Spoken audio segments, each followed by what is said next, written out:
Alex, you know what time it is? Hello, how you doing? Yeah, we both managed to get here with about 2 minutes to spare. So, and then I was really concerned. I shouldn't say this because now everyone's going to be looking at it. I was really concerned with my OCD that the shelf behind was slightly crooked.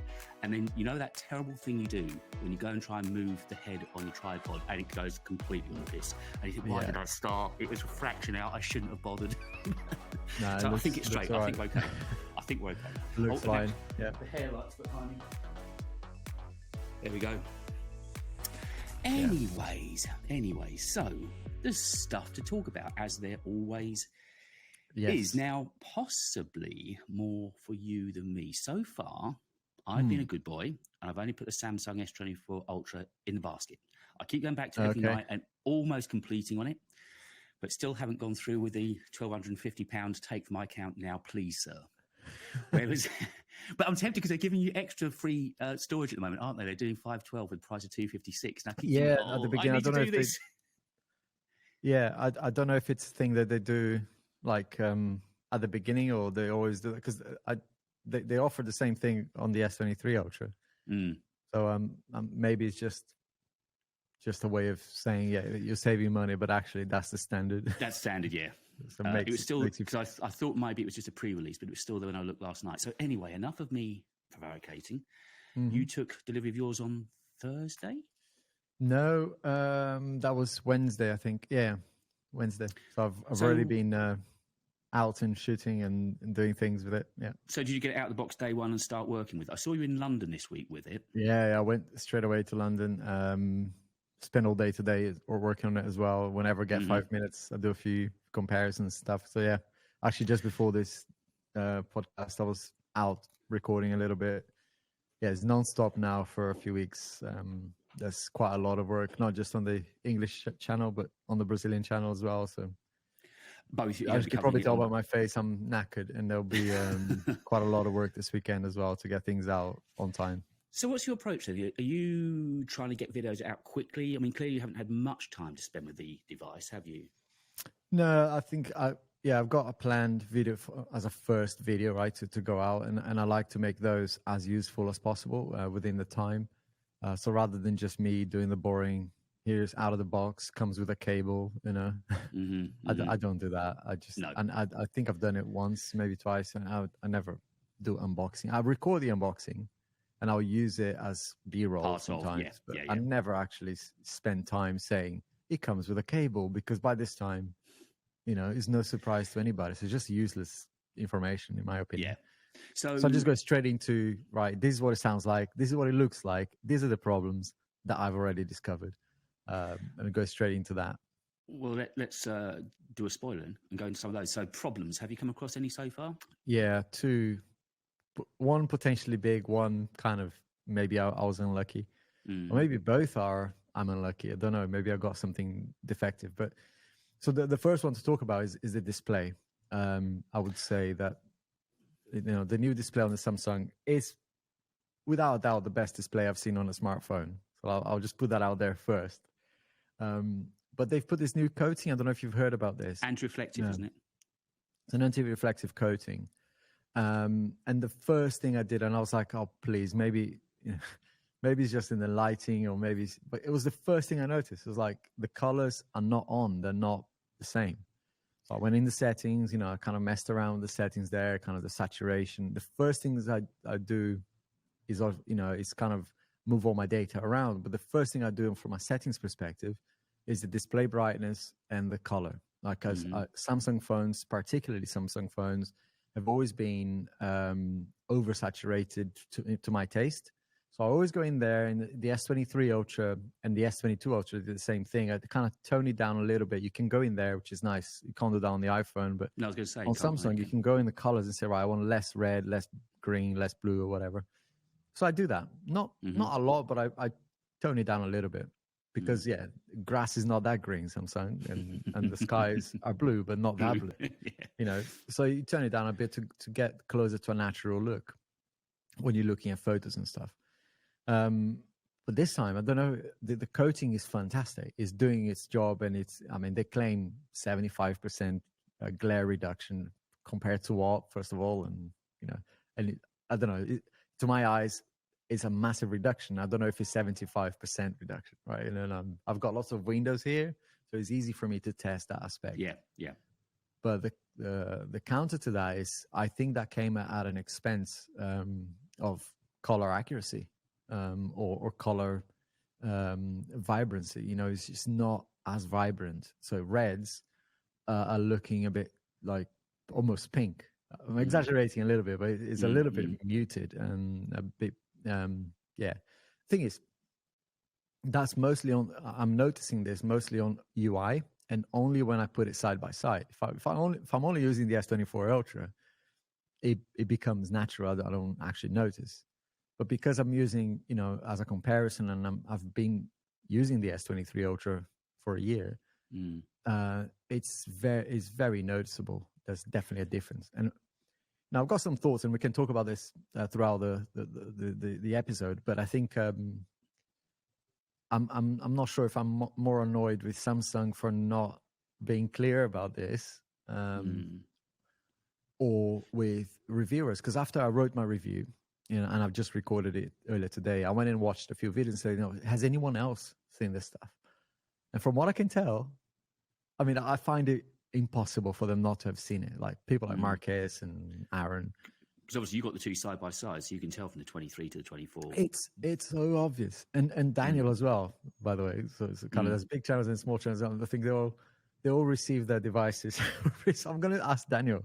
I've been messaging him saying, mate, there's something wrong here, and he's not saying much. But I'm thinking, yeah, am I the only one seeing this, or is this definitely an issue? So in my video, I'm going to focus a lot on this aspect because it's a little bit like the overheating on the iPhone. Everyone was sort of dancing around. I'm like, come on, it's burning my hands. It's 45 degrees Celsius. It's dangerous, hot. It's not just, but yeah. So what was Daniel's take on it? This is a similar thing. What was Daniel's take on it? He hasn't said much. He's just, I think he's saying maybe it's a setting thing, maybe it's a software thing. I want to believe that that's the case. I want to kind of for it to be fixable, because it's definitely in that aspect it's a bit of a downgrade to me. You're getting less glare, but it seems to me that you are getting hit on the color accuracy a little bit, or vibrancy. So that you think could be a software fix? They could be able to do something with that. I want to believe so, but I don't know. I've been using smartphones for a long time and reviewing them for 4 years at least. So my gut feel is this is almost like a display level thing. So the tech they use on the glass to make it less reflective is impacting the color, and there's not much you can do about it. So it's like the nanotexture they put on studio displays and stuff to make them anti-reflective. So they've obviously coated the glass with something. Yeah, the price and there's definitely an angle thing as well, depending on if you're front on and like looking straight at the display is not as noticeable. And that would make sense as well, because maybe at a nano level, you can see what it's doing to light. It's basically not reflecting light. So maybe it's the angle that I'm only seeing this on UI because of the angle sometimes. Because when I'm watching content, Netflix, YouTube, whatever, it's fantastic. I mean, outside it was a very sunny day today. Mate, it's the brightest display I've ever tried. I mean, it's beautiful to watch content on. And even when you put it side by side watching content, you don't notice that color issue. But on the UI and sometimes looking at photos, I see it. So I think there's something with motion and static images and the way that's behaving that I'm not quite happy with. I think it needs more. I need more time. I need to do more research. But that's my first the first thing that almost like for like, is there anything that I should report on and talk about in my video? With the iPhone was it was getting hot and people were kind of dancing around because they got the iPhone for free. And with the S24 Ultra is this, it's like, I can't be the only one seeing this. I'm going to try and show you here. I mean, I don't think you'll be able to see on the camera, but it's just on the UI is the icons are the same. It's funny how the temperature, I noticed as well, the temperature Oh gosh, my camera went a bit crazy. Yep. Let me just get it to track me again here. The self-tracking cameras, don't you love them? All right, it's gonna lose. It's like me, me fiddling my camera to start with. Yeah, if I stop tracking and then show you. Oh yep. God, hang on. So this one here is the S24 Ultra. I can see there's a pink icon in the middle, a flower icon, and it's much more vibrant. The S24 Ultra. Yeah, that pink. I would say this one is a bit more vibrant than this Definitely. one. I can see it there. Say there's a pink icon on the second row, like a flower icon. That came across even on the camera. The gallery icon, it's the Photos app, and I think that's the one that I kind of go to mostly and notice the most. Yeah, I think there's definitely something there. You know, I'm not convinced it's a software thing, to be honest, but time will tell. And there's another issue, which is probably one that's more me being unlucky. The back got scratched. I mean, you definitely won't be able to see it here, but I'll share a picture. Yeah, I don't know how it happened, because yesterday I didn't have a case, but I had this leather little pouch here. Yeah. You know, it's got like a felt, really soft material. So it was in this. When it wasn't in my hand, it was in this. And I don't just chuck it in a bag or in my pocket. You know, I literally treat it with kids' gloves. Like kid gloves, yeah. So yeah, I think it's just me being unlucky. Maybe I've got a wedding ring, so maybe that got knocked on it. But it's just very easy to, I didn't need to be like a jerry rig everything channel with a hammer. You know, I was literally just using it day to day. Shocked when I saw it. Yeah, day to day use in one day. Yeah, the glass we know does get. I mean, my 15 is racking up a good few scratches on it at the moment, but the glass on the back is absolutely perfect still. So if you get a scratch from that, you're really unlucky. Yeah, the S24 Ultra, I have broken the front glass. Yeah, I remember that. But the back, and I do take it out of the case for a lot of things. You know, sometimes I stand it on rock, like on rough surfaces, or put it down on the table without a case, and it looks pristine. It's harder. If there was a scratch, it would be harder to spot it. But under lighting and things like that, when I look, there's nothing on it. And this, it's quite a deep scratch as well. You can feel it. I saw it on Twitter today, and it looked as if it was a fairly chunky little scratch on there. Yeah. Yeah, it's bad. Again, maybe I'm unlucky on that one, but it's just something that, from a durability perspective, I would definitely try. Keep it in a case especially if you went for one of those darker colors. Yeah. Because it feels to me easy to scratch. Have they changed the material on the back then, or is it still it's supposedly meant to be the same? I think it's still Gorilla Glass, but there's maybe a different type. I mean, it feels coating or something. Feels the same. Feels exactly the same. The Samsung logo that they've got like imprinted at the back is grippier. It's a funny thing to compare, but it's grippier. No, I know what you mean. Yeah, on the new one. Yeah, but not by much either. So yeah, I think it's probably the same glass at the back. Now, I've seen some stories around. In fact, I saw Daniel mention it on Twitter about there's meant to be some issue with the cameras, possibly. I haven't really gone into it far. People are saying, is it the main cameras that there's an issue with or something? No, I haven't noticed anything. The cameras, there's one tiny issue that I noticed just today when I was doing some of the editing. The 8K camera has changed. 8K video mode has changed a little bit. They now allow you to use the 5X cameras, which is brilliant. And I tried this in London yesterday. Quality's out of this world, like literally like jaw-dropping stuff, right? It was already good on the S23 Ultra, but now with that 5X, it's a big jump. But I don't know if it's autofocus, or something, but there's a jitter sometimes. It's almost like when sometimes a lens in a camera tries to find the focus. Yeah. And you see that little jitter. It looks almost like that, but it's not that. You can tell it looks to me, that one looks like a little bug. I'm hoping it is, because it's just a thing. It goes out of focus quickly, but the way it does it is not it's not like you got something else in the back focused. It's just a jitter, and it just looks a bit weird. And in 8K 5x. That could be a defective thing that I got or a software issue. That to me, that sounds like a software one. So you mentioned the 5X. Again, haven't seen anyone else mentioning it. I mentioned the 5X, of course. It was this time last year we were getting Moongate, wasn't it? Everyone with their Samsung Ultras with the 10X. Now, I know that the theory behind it, and it sounds very similar to the approach that Apple took with the 15, that they crop into the center, and that's why they went for the 5X. So have you had a chance to play with the 5X yet? Yes, loads. I mean, the 10X on the S24 Ultra was my main lens. I mean, that's the one that is my go-to for nice shots. And unless I'm just taking a quick shot of something, you know, obviously the main camera, but if I want to take my time and take photos of something nice, you know, I stand back a little bit and use the 10X sometimes. And I do the same with the iPhone. 5X is my favorite lens, and on the Pixel is the same.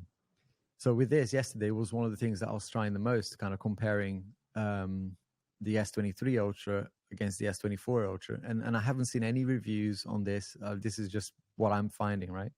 And the thing that I've noticed the most is that we seem to be losing a little bit of sharpness. So the 10X is sharper.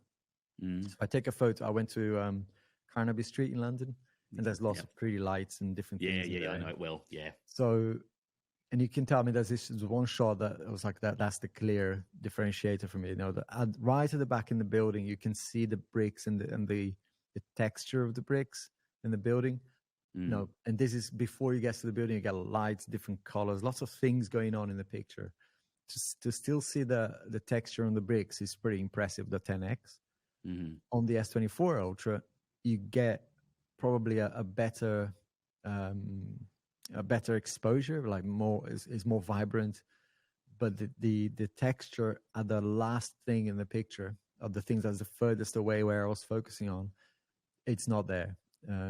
By a smidgen, it's really like tiny difference. But so I think we're losing a little bit of sharpness in favor of a better looking picture. It does. The S24 Ultra 5X and then the digital zoom to 10X looks better to me than the 10X on the S23 Ultra. But the 10X on the S23 Ultra is sharper. So if you take, you know, the top of the Shard in London. Yes, I'll take a picture. If you're far away and you try to take that top bit, which is like a shard of glass, right? Yeah. It's a lot clearer. It's a lot like more. There's more. Seems to me more pixels or something. There's just more definition on the S23 Ultra 10X. So, have you? I mean, obviously, the majority of the features on this were AI features, weren't they? And I know, on our last podcast, we spoke about what we thought was going to happen, and I watched the event. I watched it live, and they did hammer in a lot. So, how much? Remember how I didn't want to get overexcited? Right? Yeah, you said I'm not going to get overexcited about it. That was your famous words. Yeah, this is not going to get overexcited. Did you end up getting overexcited? No. I mean, it's impressive, and the stuff that I didn't expect to use it straight away, and almost thought this is a gimmick, ended up being the things that I'm already using a lot, which is there's something called the writing assistant. Yep. I've made a note of all of those things on the notice list, isn't it? Yeah. That's going to be I'm going to use that a lot because, you know, throughout my day, I talk to a lot of people in different walks of life, right? In different backgrounds, different languages, in a professional tone. Sometimes it's a more kind of a social media tone for Twitter and Instagram or whatever. And a lot of the times it's just chatting to mates and things, right? So on messaging apps. So that's really cool because you can type the core of the message, what you want to say in the quickest way possible, and then just press the AI button, and so quickly it just happens like in a second. Oh, that's the thing. What is the style that you want to be sent as? And if because they did the Shakespeare one, didn't they? Message, chat assist. That's it. Yeah, polite, catchy Shakespeare, and available up to 13 languages. Yeah. It's brilliant. Yeah, it really will. Yeah, and if you choose like, all right, I'm doing this on a social media profile, you will add the relevant hashtags, emojis, and things like that.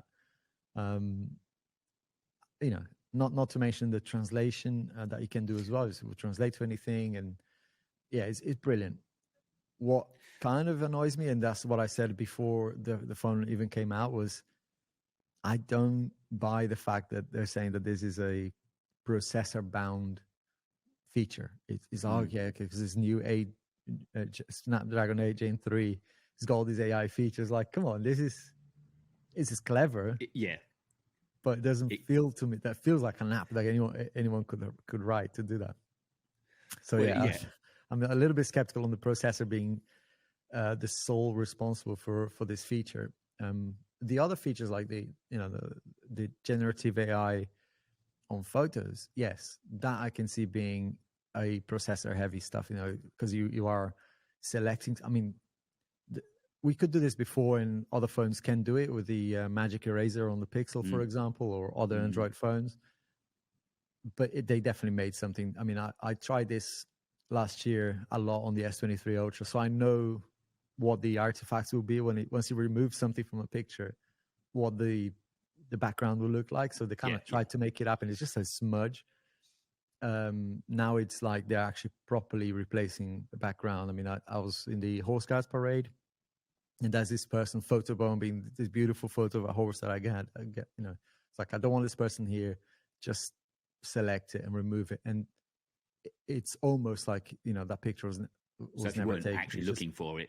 Yeah, because the background was then almost, it obviously uses the cloud and the Samsung service to deliver the results. So it's not just on device. But what you get is decent.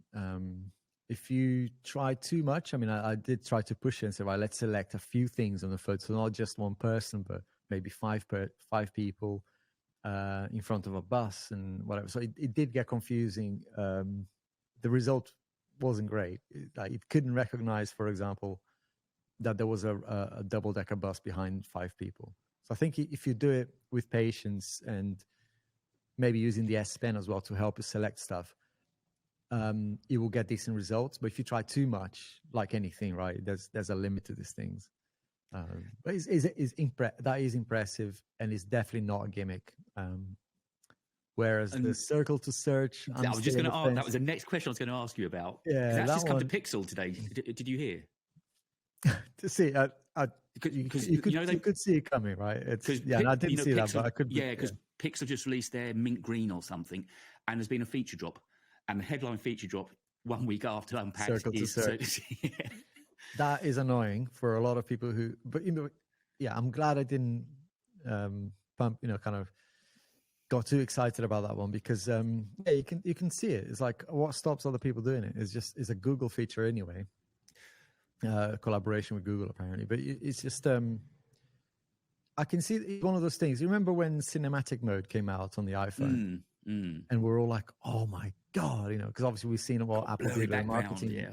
It's like, gosh, that's brilliant. Changing the background and the focus racking, brilliant. How many times have you actually done that? This is my point with so many features that we're getting on phones now that. It's just because they're trying to think of the next clever thing to bring onto it to say we've got it, but will you actually use it? This is the point I keep banging on about. So that circle to search is one of those, to me, that yes, is going to be very useful. And I can see that being more and more useful the more you use it. But I think it would be showing your mates at the pub, oh, look at this, look what I've got. And then never use it again. So I never use it.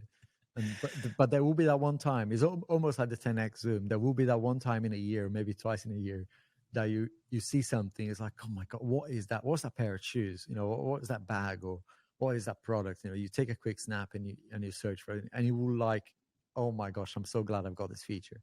Yeah. But I think that's more like, whereas the other ones, the photo editing and the write assistant, for example, for me, are more like daily, multiple times a day usage. You get use out of them. Have you tried the slow-mo thing where it creates its own frames for any video? No, not yet. No, I did try the 120 FPS video, and that is awesome. I went to Trafalgar Square and all the pigeons. Genuine proper slow-mo. Yeah, definitely. It's impressive. Mm-hmm. I wish it was the interface when you're editing. And I haven't spent a lot of time, admittedly, on this, but on the iPhone, and I think on some Android phones as well, you can tell it's a slow-mo video. If you record it in slow-mo, it will show you that that there's a an icon that show you an that icon on it, yeah. it's a slow-mo. Yeah. Because this is not really a slow-mo video, it's just a video with a lot of frames in it. It's 120 frames per second. There's nothing that differentiates from an interface, unless you go into the eye, click on the eye and look, okay, well, that is 120 FPS. Yeah. But it's hard to know which one it was. If you're going through your library. Yeah, it's hard. Unless I'm doing something wrong, and that's certainly possible. Right? It's only been a couple of days. But once you're in there and you try to edit the video, you can then change what parts of the video you want to slow down. But it's just not as intuitive as the iPhone, because the iPhone at the bottom, you see those traces, right? Yes, that's right. Yeah, yeah. And you can literally just pinch to zoom and whatever to make that selection slower than the rest of the video. So, and you can do that on Samsung as well in the slow-mo mode. But I just wish that was by default on the 120 FPS, because why else would you choose to exactly. shoot in 120? If you know what 120 is for and you're selecting it, you'd like to kind of know that's the what only you've done, reason you do 120 is for slow-mo. So I would say just give us a slow-mo icon on that and make the interface when you're editing that video, just make the same interface as the slow-mo. And maybe that is already there. Maybe I'm looking at the wrong thing. But as a first noob, you kind of person just taking it out of the box and using it, I didn't find that very intuitive. And possibly because it's so new to you at the moment, I don't know if you've had any chance to play with nightography, which is the same presumably as night sight on the Pixel. If I had time today, I do need to include a few shots of low light. I'm not sure we're going to get any stars where I am today. Maybe it was very clear sky early. Yeah, you stand a good chance where you are, because you're in the middle of nowhere. And it was a beautiful day. So, I mean, it could well be getting a nice clear sky tonight. I could do it. I just, and I tried it before with the S24, which was already great. The Pixel is great on that. Even the iPhone, right? If you know what you're doing around that, get a stable, a long exposure shot, you will get amazing results. And I think the iPhone changed how stars look. So if you compare the same shot with the 13 and 14 and 15, you see that the 15 is the first one where the star trails look different. They've changed that in software. Right, yeah. So yeah, I think that's definitely a mode that a lot of people care about. No one really reviews it in anger, mainly because it's hard to do. Yeah, I mean, I remember years gone past, it was always low light photography that stitched any kind of mobile up, wasn't it? Any kind of cell phone camera was always done for. I mean, they've come on so far now that certainly the top 3 flagships, you can get, as you say, if you know what you're doing, you spend a bit of time, you can actually get some pretty decent results. Handheld is going to be almost impossible to do, because you need to hold it for a good 15, 30 seconds at times, sometimes, right, to get a decent shot. So you didn't need a tripod. You do need to be patient. You do need to know what you're doing. And any bit of light, right? Like even if it's you in the dark, but there's someone with a car next to you, it's like that light is going to impact the quality of the phone. Onto it. I think because it was the first main Samsung event. I watched the one last August, but obviously this is their main big event of the year with the 4 phones coming out and so on. Yeah. And I was really surprised how front and center Google were, because they've only just had released, say 3 months ago, released their Pixel, and it seemed that they were sort of almost jumping ahead of themselves and giving these features to Samsung before. And you'd think, or am I being naive, that they'd want to get them on their phones first? Yeah, it's funny, right? I don't know if within the Android world, there's a lot more collaboration than between Apple and the odds. Well, Apple just won't do anything with anyone else, right? So I think that's the great Apple way, sir. Yeah. So maybe it's just a way of saying, we've got to join forces sometimes and just attack Apple from all angles. Yeah, as much ammo's going in as possible. Yeah, because what we were just seeing today, what you just told me about the circle to search thing is an example of I get people excited about the feature on the Samsung, but you're only going to have that shine for two weeks. We're bringing that to the Pixel. Yeah, I think there was 4 features, released today with that feature drop, and they were all ones that were highlighted and headlined Unpacked. So they obviously clearly had it ready and didn't wait long. I did check my Pixel. Yeah, I saw that coming ages ago, because I was like, I saw at the Snapdragon event, some people attended that. I just watched a bit of the online bit. There was people from Honor, like a Chinese brand. they were doing some crazy stuff with video, even that Samsung haven't launched. And I was a little bit disappointed about that, because Honor, you can get Honor to stitch a video up for you using AI, same processor. So, and maybe those features will come later, right? But I kind of, when Samsung announced all these things, I was like, okay, well, that's not really Galaxy AI, as they call it, right? Of course, they're using Snapdragon Gen 8 for Galaxy, but it's, to my mind, they're only tweaking the processor a little bit to be able to do a little bit more. But the features are very similar to anyone else with that processor can do. And again, I think I possibly saw you put an Insta about this. The feature they've got that's directly linking photos to socials, is that a sort of fashion thing, or does it actually work? I have not picked the phone up myself yet. I don't know much about it. It does what to socials? Doesn't it, when you take photos, it's directly linked to the socials, so you don't have to go out of the photo app, as what I understood it. There's something that was, I saw you talking about that. Yeah, I don't know. It was at the event. There's meant to be an Instagram collaboration as well, and improvement on Instagram. I'm not sure about the maybe that's what I'm talking. What was that then? That's possibly what I was talking about. Yeah, well, there's always been a bit of a problem with Android, with the Android app version of Instagram. Right. It's just not as good as the iPhone, as the iOS app. And from what I can tell, I did post a reel yesterday just using the Instagram app. The only issue I had was the selfie camera quality, which is a problem with any phone, right? It's not just a Samsung issue. Yeah. That camera at the front of the phone, for me, they could do away with it, and I'd be fine with it. I don't need a selfie camera. No, I rarely use it. It's just, there's no stabilization. There's really very little stabilization. The sky was blown out. I mean, some people picked up on it. Some people thought it was great. But to me,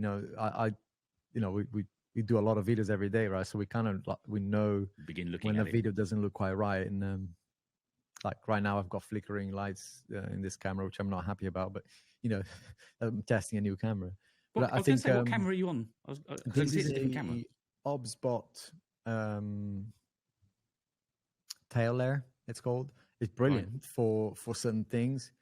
But I think from what I can tell here is, it's good resolution, but there's a bit of flickering in the background. Anyway, but yeah, the selfie camera on the S24 Ultra is just a selfie camera, right? There's not much you can do. The Instagram app was actually doing a great job. I mean, I noticed a difference in. I mean, it's weird because it's the same app on the same phone, but if I use my Brazilian account to post something, the interface changes. So Instagram seemed to do features and things, not just based on the app itself, but also on accounts. So my Brazilian account on the same phone has a slightly different UI to the English account on the same phone, same version of the app. Weird, right? Very weird, yeah. Yeah. But apart from that, the actual posting was fine. Typing hashtags, I think there was an issue with recognizing hashtags and tagging brands and things like that. It was fine. So first impressions then, I mean, I know they very much are first impressions for the first few days, 23 versus 24.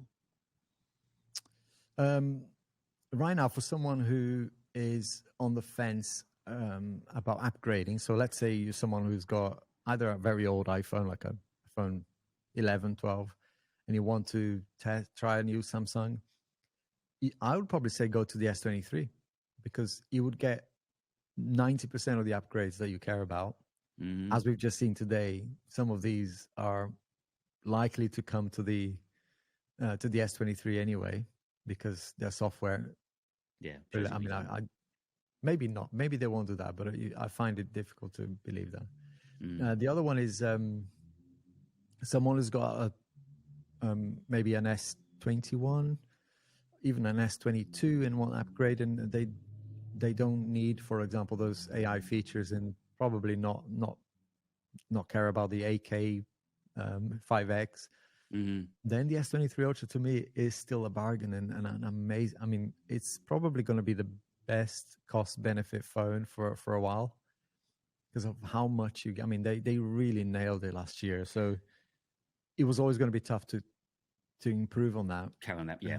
The curve's always going to flatten at some point, yeah. isn't it? So right now, just based on cost, like you're paying premium to get a phone now, right? So it'd be $1,200 or whatever. Some discounts, of course, and deals that you can get a watch with and whatever. So, but it's still, I'd say you get more for your money if you get an S23 Ultra right now.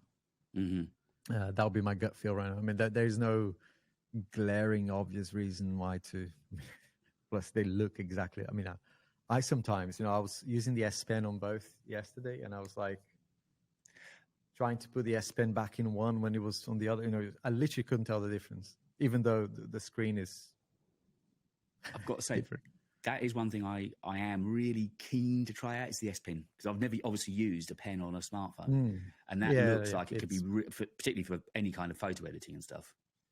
Absolutely, yeah, and I mean it does a lot more than that. I use it maybe 20% of what is possible. I mean, sometimes I use it just to scroll things. You can use it as your finger, but yeah, for writing and for doing precise edits on Lightroom is fantastic.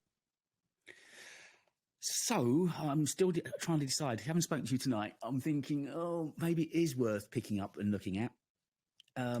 Yeah, what I'm considering as well is the S24 Plus, right? Because that has had a decent bump in screen resolution and the battery. So I'm thinking that's actually not looking too shabby. If you want to, all right, the design is exactly the same, and it looks so close to an iPhone now. I mean, it's almost laughable. I was going to say, the picture I've seen, the Ultra certainly looks so similar now to the iPhone on the front, doesn't it? No, it doesn't. The Ultra doesn't, because it's still quite rounded on the sides, and it's so it must be the bigger. Plus then, right? The Plus does. The Plus has almost the same frame as the iPhone. But what I like, and I haven't tried a Plus ever. I don't think I've tried the iPhone 14 Plus, but never an S24. Never on a Samsung Plus. So I think I might try that, because that's, I like the size, and I just want to compare that, because I think that might be also a more popular device in Brazil than the Ultra. Because of the cost, yeah. Oh yeah, I think the S23 Ultra will be very popular for a while in Brazil, but the S24 Ultra needs, unless you're getting a really, really good deal, I find it difficult. Whilst the S23 Ultra exists, I find it difficult to recommend the S24 for anyone wanting to upgrade. So, yeah. So I think that's done our Samsung bit then. Just talking tech, you haven't done anything weird, and I don't know about with Vision Pro, have you? You haven't suddenly materialised? No. And I'm not going to. Not for a while anyway. I've, as we're recording this, I've got a video coming out about it, because I did a full detailed teardown of the spec with Marcus, the guy I worked with last year, because he knows that stuff inside and out. But it's odd from a video point of view, and I know there are a few creators that are trying to get them over to the UK, but yeah, I think it's going to be an odd video. You tend to think everybody's going to be clicking on it, but then there's going to be so many videos out about it come next week. I mean, I have no doubt that it will be great for views. Yeah, but I just don't see at the moment. I mean, if it was available here, and let's say it was $2,500, I probably would have bit the bullet and said, right, let's give it a go. But 3,500 plus the other extra bits, and the fact that it's not available here, it makes it really, really a faff, right? And you just don't know what Apple are going to do with ring fencing it. If they really don't want it to be used in other countries, and you've got all through the hoops trying to get it through customs, and I think they're just being slow to roll out and being safe with that. I think they eventually, probably very quickly, will expand it. I don't see that being an issue. I think it's more of people wanting it. I mean, so when it comes to the UK, will you buy one then, even though it's a few months after the wave? I think I might do. The only thing is, will I want to keep it? Would I want to use it? I'm excited for the tech, and I've always said, I've had enough with their slab phones. I think it's time for us to move from there. But this ain't it to me. This is still quite a clunky experience. I mean, it'll be amazing once you've got it on and you kind of try it for an hour or two, but it's some years away, I think, still from it being something that you wear all the time. Yeah, I mean, I was speaking to Marcus on the show that we did this week, the video that we did this week. Even he said he's not going to buy one yet, and he's an absolute avid enthusiast, but he just said it doesn't fit into his workflow right now. Yeah, I think it doesn't on mine either. I think I would still buy it because I'm a tech enthusiast and I'd like to try it. But I just find it find it weird having to go to the US and get one there right now. I wouldn't go to that extent. But when it comes to the UK, I think I will get one. Just so you know, I've got all sorts of weird things going on my screen at the moment. Suddenly we've started to upload for no reason, and I've had 4 applications come up saying I've got not enough application memory. Weird things are going on today. But at the moment we're still talking, recording, so I'm going to leave it to faith. I can't see you moving, but I can hear you. No, I think I'm very frozen, so I'm now relying this is going to be okay afterwards. Yeah. We're going to carry on as if nothing is happening. This is the swan moment, okay? It's fine anything, underneath. It will be just the audio. Hopefully not. Right, so it's really odd, sort of moving towards talking YouTube now. But if I look at it with my kind of rational head, there's a lot gone on in January. There's been CES, if that's your bag. There's been Samsung Unpacked, and Vision Pro has been released. Not bad for January, you would say. But then when you kind of distill it down, CES, obviously in the States, and a very wide spread of what tech you get there. It doesn't really fit in necessarily to any of our niches. I mean, what we talk about is there, but it's a very odd event. We know that Vision Pro, A, is only available in the States, and again, is very niche. So it just seems that January, although there's been a lot, it's been harder than I thought to find content of things that I think would be generally interesting. I don't know. I might have to disagree with you. Yeah, do. But I think because if I'm during CES, for example, I thought about making the most of that because there's definitely. I mean, I was myself looking for new TVs and looking at the tech out there, and there's so much content. I mean, there's some channels that are specialized in TVs, and obviously they were there and covering it there. But there's only 3 or 4 that covered it, and they are all getting hundreds of thousands of views every upload. So I think I should have done, and what I thought I could do is like get a sponsor for each day of the week. So for those 5 days, you get a sponsor. So quick news on what came out of CES today, and I thought that was going to be an easy video to do. Yeah, I thought I might just do that because I wasn't there, but I'm still interested, and I think it's still tech, and it's still kind of just pick 4 or 5 things like have the time. So I think if I had done those videos based on what I've seen other channels do, just on the because they were like 4 minutes, 5-minute videos. So I think that there was opportunities there, and I didn't take them. Same with Vision Pro. I mean, I could have talked about it on a video, and I haven't. I've done 2 or 3 videos before it was even a thing. I think it was 22 when it was first rumored that it was going to be announced. It wasn't Vision Pro, right? It was just some people thought some AR glass. And I've been talking about it and excited about it, but now that it's out, and I just haven't done anything yet. So I think that again, I'm not making the most of the opportunity that's there, mainly because of time, right? It's obviously once it was launched, we had all the specs available then. So, and I figured this is the 1 week. This is the only 7 days we're in the same position as most other people, that we haven't got our hands on it, we haven't touched it, but we know exactly what's in the box and what you're getting. So I thought this is the time. That's why I made that video for this week, because I thought it just made sense. I mean, it's a long video. Well, it's going out now. It's been up for 20 minutes, so I'm not going to ruin the tone and go and look at it. But it's a longer form. It's an hour, because we were just chatting about everything in there and trying to decide what the specs were, what that meant. But so that's why I try to capitalise, because this time next week, of course, YouTube's going to be alight with the first people picking theirs up and using them. Yeah.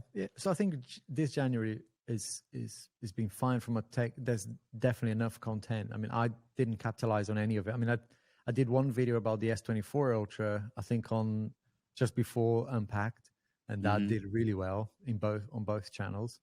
But then I didn't do anything else until my review, which is this weekend, hopefully. So yeah, I think January could have been amazing. You know, if you've got like a team of 5 people and able to produce a video every day, but it's going to be the story for the rest of the year, right?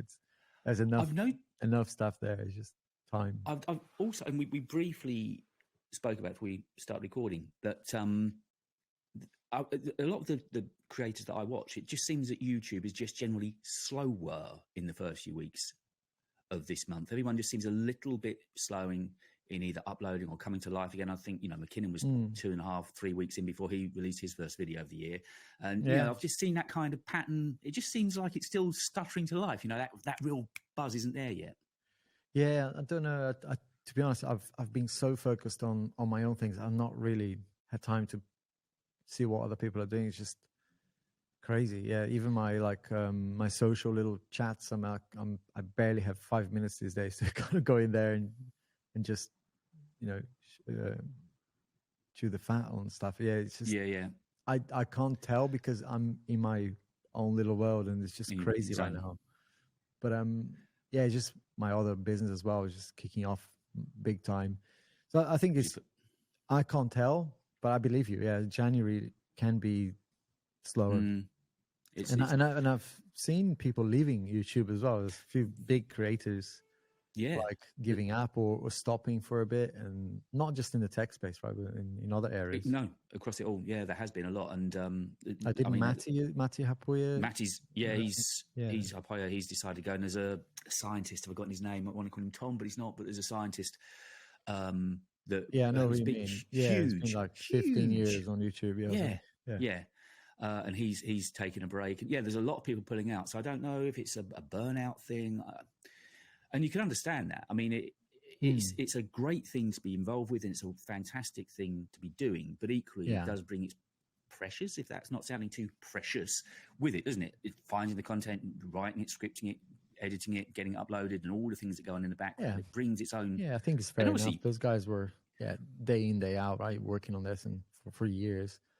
It's fair enough to take a. And some of those are they do the typical YouTube thing, right? I'm leaving or whatever, and then actually when you look under the hood, it's like, oh, I'm still doing a podcast, or I'm still involved in the channel, but not on camera as much, you know. So they're kind of still doing it, just in a kind of a less in your face. Yeah, I did notice one that had said he was leaving, and then he put a video up and suddenly just saying there was an affiliate to his training course. So it's like, you're not really leaving, you're still trying to get the YouTube money, but just not put a video up anymore. So I mean, I can understand even Marquez, right? On leaving YouTube. So obviously you click on niggas, oh my God, he's leaving. And it's not, it's just that actually about. Have you watched that video? Yeah, I did. And it's a waste of time, to be honest. Yeah, it was interesting. What came through from that for me was that I think he just decided one late night at home he was going to put a video, because he was using that really awful handheld mic that was clicking the whole time, and it was just so MKBHD-ish because everything's always so perfect.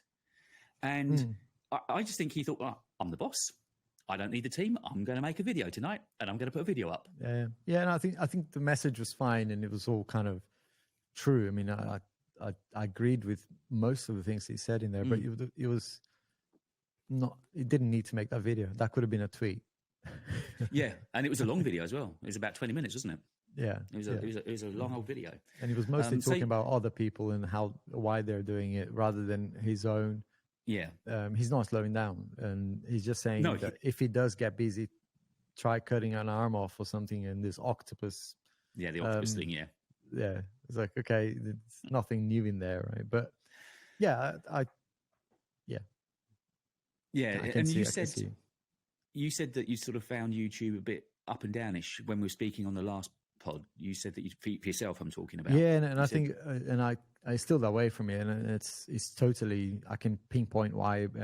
The content. I've done a few videos in December and even beginning of January, on things that I want to do and I had promised to do, rather than what I know will work. So I think Mm. from now on is a little bit more core content, like, you know, S24 Ultra, tablet stuff. I haven't reviewed my S9 Ultra yet. Right? There's so much that I know will work, but I just needed to get some stuff out of the way whilst, you know, it wasn't crazy. There were no sponsors, you know, jumping up and down to do stuff. So I think now is probably time to get a little bit more serious and go from there. But yeah, January and even December to an extent was more just chucking things out there. Hopefully, Yeah, because you did your sort of couple of vloggy ones, didn't you, in December as well? Yeah, and I do want to carry on with those. I mean, those are important to me. But yeah, it's more the type of videos. I review some audio gear, which actually now is picking up. You know, it's one of those videos that I knew once it finds the audience, it will grow. But initially, it's like, oh my gosh, it's struggling to get 1,000 views. And I got the same one on a setup video, which I screwed up 3 times. I think is a record for me, even for me. I uploaded once without a section having audio, and then I uploaded the second time with audio just on the left side. Uploaded and published, or just uploaded? Oh yeah, no, published full on. Oh, wow. Yeah, the thing is, when I'm not in the studio and I try to do this from home, you know, I don't have all my gear, so I'm not using my headphones. That's so I kind of went a little bit, you know, blind on that and uploaded it twice, and then obviously when I'm playing it back, it's like, oh my gosh. And the second time I was like, you know what, forget it, I'm not going to do anything about it. But then I thought again, and so actually, it just looks bad, right, on a channel. I mean, I've got 90,000 subscribers, and I should be putting out content that is not broken. It's okay to have like a little mistake here or there, or like a bad few seconds of, you know, but having the entire video in one side in audio, was like, okay, I gotta fix that. So I've for the 3rd time deleted it and re-uploaded it, and it's absolutely dying. I mean, YouTube probably can see what I did here, and it's like, I'm not giving you any more impressions. I don't know what you're doing. Yeah, that impressions thing still gets me, because I've had a couple of really good weeks, really flying. And then I put the video last week. I can't remember what it was about, which says it all, doesn't it? Oh, about a DSLR camera as opposed to the 15. Oh yeah, how did that go? Shite. But I actually I can't. I had a couple of videos that were doing sort of over, I don't know, 10, 15,000 views and getting loads and loads of subs, and this one 500, 600. You know, it just completely. And again, it was impressions. YouTube clearly didn't want that video. I mean, the content I was happy enough with. I think what I said in it, and if you were starting a channel and thinking, oh, I need a camera, blah, blah, blah. If your core audience are not clicking, there's no, exactly that. And I don't know if that used to be the case before we started doing YouTube, but because I think once you get to a certain level, I'm pretty sure if Marquez puts out a video about anything, a toaster, people watch it. Yeah. But well, he did his solar panels, didn't he?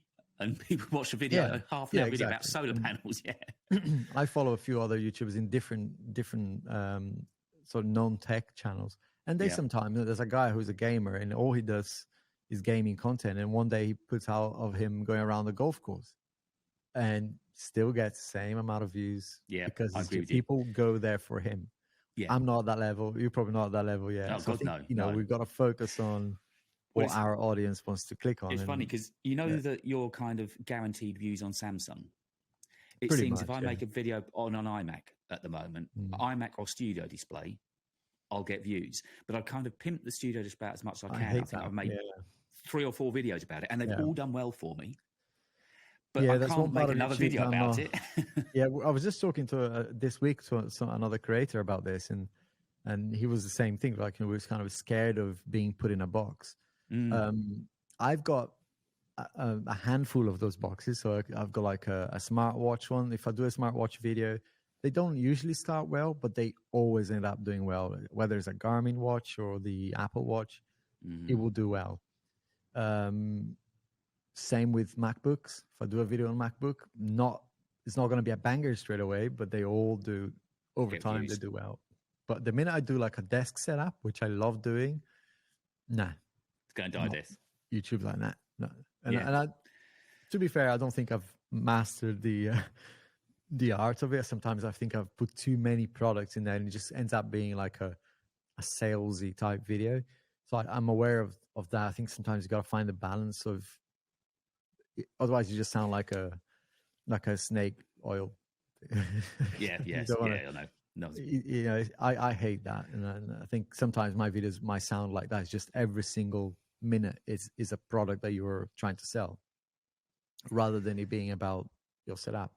So I think there's an art there, and a lot of people like Andres. I think I shared this yes, yeah, stuff before. yeah. Vidoza, yeah, he's a master. He does sell everything in his videos, but the way he presents it is almost like he doesn't care, and he's just going about his day. And by the way, there's a link in the description.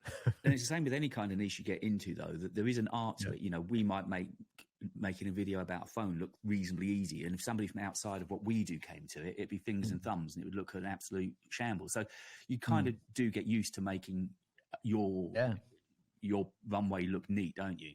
Yeah, and it's all exciting, right? The thing with YouTube is that at any moment, right, one video could explode and change everything, right? So that excites me a lot, and every week is a new week, and you kind of expect something. And sometimes you kind of go, the minute you upload, you go, I know this one's going to tank. But yeah, most of the time it's just the fact that you can create anything, and it has an opportunity to do well. It's really exciting, and I think you can't really get that in a lot of jobs.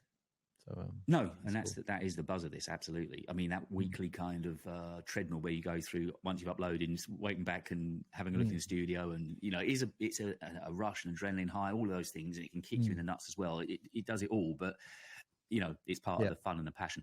I did actually get in touch with YouTube and check. I no longer have an invalid traffic strike. It is now being cleared.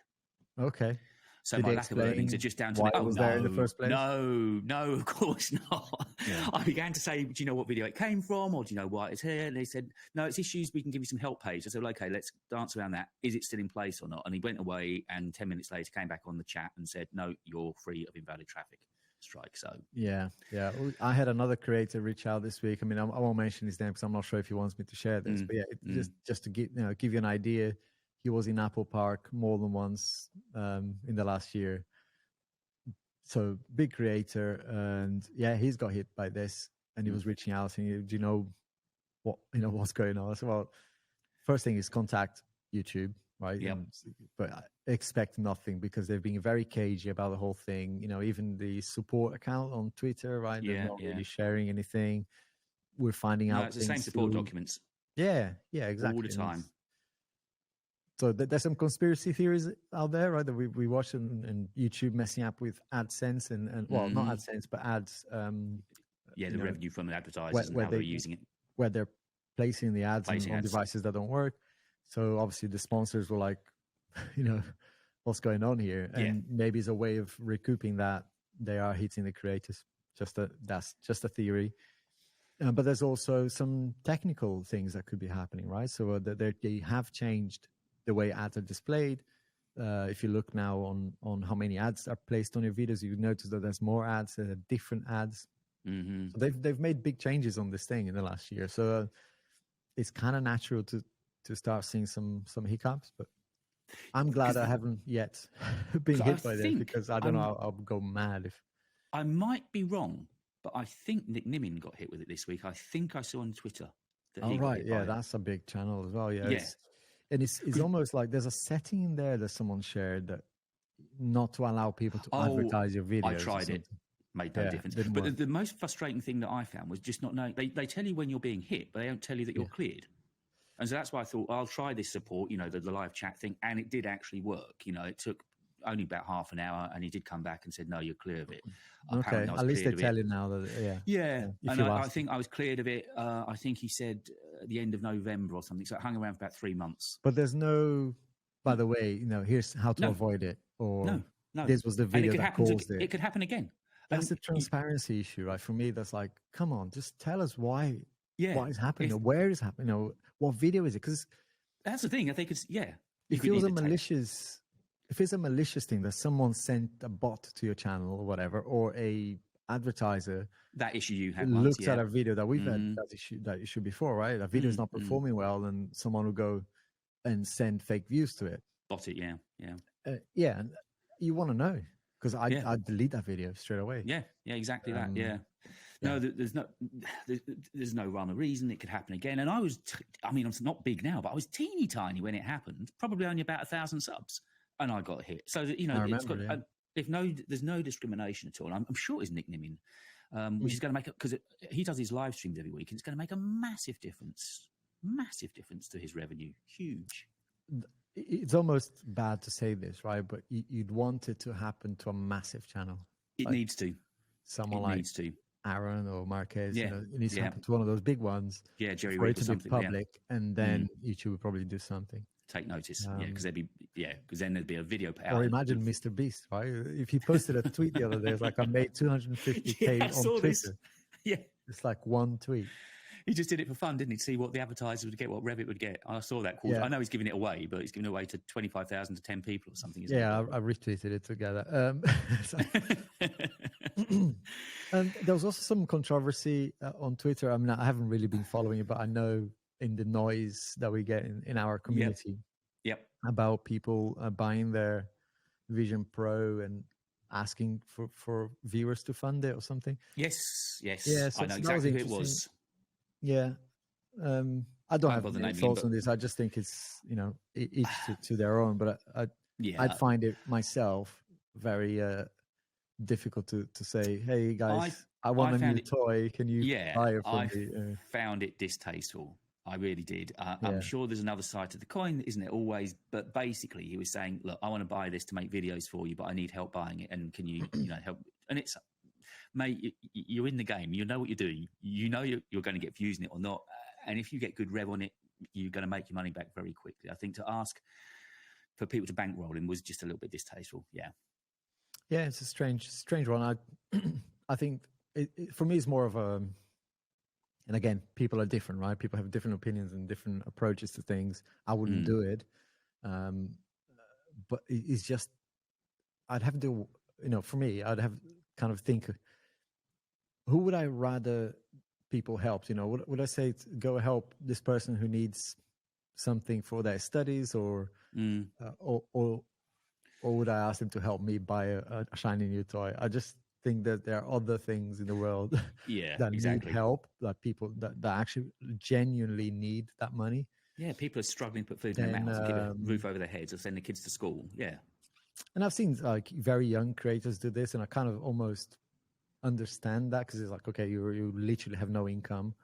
Mm-hmm. But if you're like in our age, a middle-aged man, and you can't afford it, it's like, okay, well, what should I be doing to maybe try and afford it? So maybe I have to save up.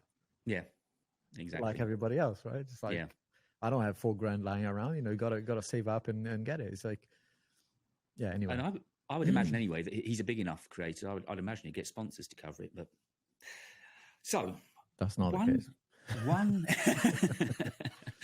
So all of which is one sponsor that's been getting in touch with me regularly now. They're making it's data recovery, right? A data recovery thing for Macs and so on. So, and it's been very low key, kind of back and forth. They clearly want to work with me, but every time I mention money, they just run away, and then they come back after 3 days. So how much will it cost? But we've already told you how much it will cost. You're still emailing me. You clearly want me to do a video with or for you. They're so difficult to deal with. I mean, the comms with them. The smaller they are, the more difficult they are to deal with. And then, all of a sudden they go, right, let's go. And it's like, hang on, I've got a schedule. I can't just like fit you in, The last one I had was, what equipment have you got to shoot a video? I said, look at my channel. If it looks good, I've got good enough equipment. I'm not sitting here with a torch and an iPhone. It looks all right. So, it's really weird, really weird. Yeah. But anyway, so one last question before we go on to our Friday nights. You get editing. One favorite app that you use on your Mac, not on the phone. So for running your channel, presumably, one favorite go-to app, and take away Final Cut. I won't say Premiere, Audition, or anything like that. If there's one app that you use that people might not know that you use, as an easy one for me. There's quite a few, but the one I go to is Google Keep. And it's like, is the simplest app, but is one of the apps that I use the most. Right. I'll give you a bonus one. There's one called Prompt Smart Pro, and that's my smart prompter app. Yeah, Teleprompter. Awesome. Yeah. Awesome, both of them, because what I'm doing right now, for example, earlier, I had my whole script in Ulysses, another great app. And that's then, what I'm going to say. Yeah, because it's on iPhone only or iPad as well, but only on iOS Mac, stuff. Yeah. You know, I have to use Google Keep because I then use my Fold as the teleprompter. Yep. And if I, like earlier, needed to go external, you know, I have now on any device because Google Keep is just, you know, on a browser or on the app. Mm-hmm. So yeah, it works on iOS and Android. So I think it's one of those very simple, very text-based stuff, but you can pin things, you can create bullet points, but not much else. So there's not a lot of features. So it's really simple. Yeah, it's very simple, almost limiting in a way. But if all you want is take notes that you can access on multiple devices very quickly, very easily, all the time, yeah, that's the one for me. And Prompt Smart Pro. When I was using a teleprompter, I was using that, yeah. And for me, it would be Ulysses, because writing 3 or 4 times a week, it's a simple markdown way of writing, as you say, distraction-free. You've got nothing on the screen. I've got it open all the time. Yeah, I've got it open here. All the notes I had about the Samsung are all in Ulysses. Everything I write is, I don't really take notes on everything's in Ulysses. And of course, the main thing is the little shortcuts and the little tags that you can add, and absolutely, obviously there's integration as well, right? To upload directly to that's for me, because the way I blog each day, I write in Ulysses, and it immediately uploads to WordPress. I don't have to do anything with it at all. And then once in WordPress, I can then publish that straight over to Medium. I just copy and paste the URL. Oh, sorry, that goes to my website and then I just copy the URL of my website to prove ownership and blah, blah, blah. And that goes into Medium. So yeah, Ulysses for me is an absolute, it's about $45 a year, and it's so worth it. I've contacted them before about, are you ever going to do an Android version? And they're like, nah. No, I don't. No, they've always just been Mac, haven't they? Always been Mac. Bless you. Which is probably a good point at which to leave it, and just hope this has been recording now. That's going to be my next little panic. Alex, it cut off after 25 minutes. Can we redo it? I'm confident. I'm confident Riverside's going to hold us good. I don't know what's going on. My Mac is full of all these windows at the moment. It's saying the browser's preventing recording, which is a bit worrying. Yeah. And it's saying that you've uploaded, I'm uploaded. I don't know if we've been recording. I really don't at this point. It says recording here on my end. Sorry, I had to sneeze again. It says upload paused and it doesn't say. I'm actually genuinely worried now, mate. We're going to say goodbye because I'm genuinely worried this could be half a podcast. This could be another lost episode. I think it actually genuinely could be. Right, we're going to say goodbye now on the outside, and we're going to F and Jeff behind the scenes. All right. Thanks, everybody. We'll be back in a couple of weeks, hopefully with less tech issues. See you soon. Take it easy.